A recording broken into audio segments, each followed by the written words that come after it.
വേനൽ മഴയൊക്കെ കഴിഞ്ഞ് നമ്മുടെ ഭൂമി ഒന്ന് തണുത്ത് കിടക്കാണ് കേട്ടോ. അച്ഛൻ കുറച്ച് വെളിച്ചെണ്ണ ചൂടാക്കാൻ വെച്ചിട്ടുണ്ട്. കടയിൽ കൊണ്ടുവരുന്ന നാളികേരങ്ങളൊക്കെ ഇടയ്ക്കിടയ്ക്ക് ചൂട് കൂടി പൊട്ടാറുണ്ടേ. അത് അമ്മയച്ഛനും കൂടി കൊത്തിയിളക്കി ചെത്തിക്കൂട്ടി ഇതുപോലെ വെളിച്ചെണ്ണയാക്കി ആട്ടിച്ച് വീട്ടിൽ കൊണ്ടുവരും. എന്നിട്ട് ഇതുപോലത്തെ കണ്ടെയ്നറിലാക്കിയിട്ട് ഫ്രിഡ്ജിൽ വെക്കുകയും ചെയ്യാം.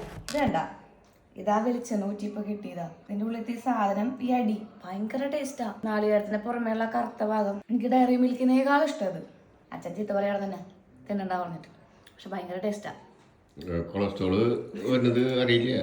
നമുക്ക് എടുത്തു വെച്ചിട്ടേ വേറൊരു സംഭവം അത് ഞാൻ തിന്നണ കണ്ടാൽ നിങ്ങൾക്ക് മനസ്സിലാക്കാൻ പറ്റും ഞാൻ അതിനോട് എത്രമാത്രം അഡിക്റ്റ് ആണെന്നുള്ള കാര്യം.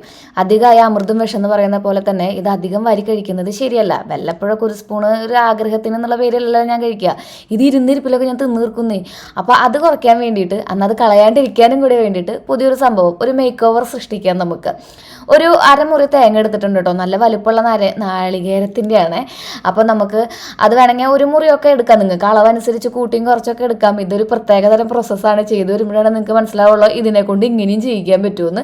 എന്തായാലും അതൊന്ന് നന്നായിട്ട് മിക്സിയിൽ ഇട്ടിട്ടൊന്ന് അടിച്ച് നമുക്ക് ഒരേ രീതിയിൽ വറുത്ത് വരാൻ വേണ്ടിയിട്ടാണ് നമ്മളത് മിക്സിയിലിട്ട് അടിക്കണത് കേട്ടോ.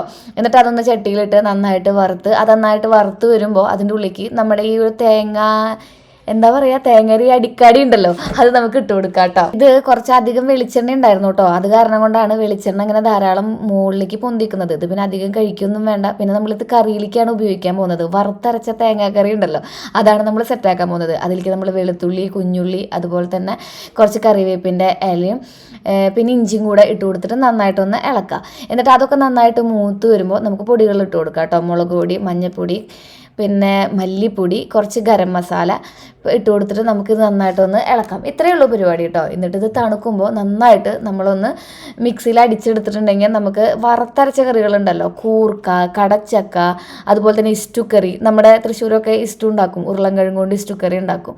ആക്ച്വലി അത് നന്നായിട്ടൊന്ന് തണുത്ത് വന്നപ്പോൾ അതിൻ്റെ ഉള്ളിൽ വെളിച്ചെണ്ണ അത്രയ്ക്ക് അധികം അങ്ങോട്ട് കാണാനില്ല. എന്നാലും വെളിച്ചെണ്ണയുണ്ട്. ഇത്രയൊന്നും വെളിച്ചെണ്ണ കഴിക്കുന്നത് ആരോഗ്യത്തിന് നല്ലതല്ല, മുന്നേ ഞാൻ എടുത്തു പറയുന്നു. ഇതിൽ നിന്ന് 2 ടീസ്പൂൺ എടുത്തിട്ടാണ് നമ്മൾ വറുത്തരച്ച കറികളിലേക്ക് ചേർക്കുന്നത് കേട്ടോ. വെളിച്ചെണ്ണ കുറച്ച് അധികമുള്ള കാരണം കൊണ്ട് വേറെ വെളിച്ചെണ്ണയൊന്നും നമ്മൾ കറികളിൽ ചേർക്കാറില്ല കേട്ടോ. ഞാൻ ഇങ്ങനെ തയ്യാറാക്കി വെക്കാറുണ്ട്. ഇപ്പോൾ ഈ അടിക്കാടി ഇല്ലെങ്കിൽ കൂടി, അതായത് ആ വെളിച്ചെണ്ണയുടെ ആ സംഭവം ഉണ്ടല്ലോ, അതില്ലെങ്കിൽ കൂടി ഞാനിങ്ങനെ നാളികേരം ഇതുപോലെ ആക്കി ഫ്രിഡ്ജിൽ സൂക്ഷിച്ച് വെക്കാറുണ്ട്. നമുക്ക് നല്ല അടിപൊളിയായിട്ട് ഇൻസ്റ്റൻ്റ് ആയിട്ട് വറുത്തരച്ച കറികൾ, ഉള്ളിത്തീയലുകളൊക്കെ ഉണ്ടല്ലോ, എല്ലാ തരം തീയലുകളും ഉണ്ടാക്കിയെടുക്കാൻ പറ്റും കേട്ടോ. പെട്ടെന്ന് കേടാവാൻ പാടില്ലല്ലോ. ഇത് 2 തുള്ളി ഒഴിക്കുക. വറുത്തരച്ച ചിക്കൻ കറി, ബീഫ് കറി ഒക്കെ വയ്ക്കുക. മുളകും മല്ലിയും സാധനങ്ങളൊക്കെ വറുത്തരച്ചതിന് ഇട്ടതിന് ശേഷം ഇത് കുറച്ചങ്ങോട്ട് ഒഴിക്കുക. എന്നിട്ട് ഇത്തിരി ഉള്ളി കാച്ച. സെറ്റാണ് പരിപാടി കഴിഞ്ഞു. കൂട്ടാൻ റെഡി.